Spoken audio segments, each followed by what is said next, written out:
తాను పార్టీ మారుతున్నట్టుగా జరుగుతున్న ప్రచారాన్ని బీజేపీ నాయకుడు ఏనుగు రవీందర్ రెడ్డి ఖండించారు.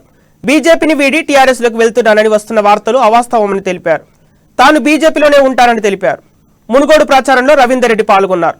మునుగోడు ఉప ఎన్నిక దగ్గర పడుతున్న సమయంలో ఓడిపోతామనే భయంతోనే కేటీఆర్ ఇలాంటి తప్పుడు ప్రచారాలు చేస్తున్నారని ఆరోపించారు. కేసీఆర్ పార్టీలో ఎంతమంది ఉద్యమకారులున్నారో, ఎంతమంది ఉద్యమ ద్రోహులున్నారో చూసుకోవాలని మండిపడ్డారు. మునుగోడులో రాజగోపాల్ రెడ్డి గెలుపు ఖాయమని అన్నారు. అసత్య ప్రచారాలు ప్రసారం చేయడానికి సిగ్గు లజ్జ లేకుండా ప్రచారం చేస్తున్నారు. నిజంగా చాలా దారుణం, తీవ్రంగా ఖండిస్తాం. ఒకటి గుర్తుంచుకోవాలి, కేసీఆర్ గారు, నీ పార్టీలో ఇప్పుడు ఎంతమంది ఉద్యమకారులు ఉన్నారు, ఎంతమంది ఉద్యమ ద్రోహులు ఉన్నారు? నీ చుట్టుముట్టున్న మంత్రివర్గంలో మొత్తం ఉద్యమ ద్రోహులే ఉన్నారు. వాళ్ళ పేర్లు చెప్పాల్సిన అవసరం లేదు, పబ్లిక్ తెలుసు.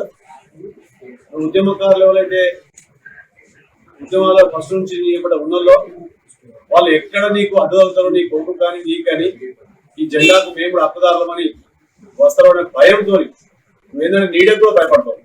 కాబట్టి భయపడి నువ్వేం చేస్తుంటే ఒకరి పని కుక్కలో పెడితే నష్టమైందని చెప్పి దాపకొక్కల్ని బయటకు పంపించి రాజ్యం వెళ్తా ఉన్నావు.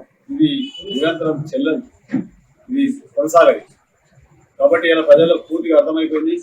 ఈటల రాజేందర్ గారిని ఎప్పుడైతే నువ్వు బయటకు పంపించావో ఆ రోజే డిసైడ్ చేసుకున్నావు, ఈ పార్టీకి మోరల్స్, వాల్యూస్, ఎథిక్స్ లేవు, అయిపోయింది, ఈ ఉద్యమ దోల పార్టీగా మారిపోయింది అని చెప్పి ఆ రోజే అని చెప్పి బయటకు వచ్చేసింది.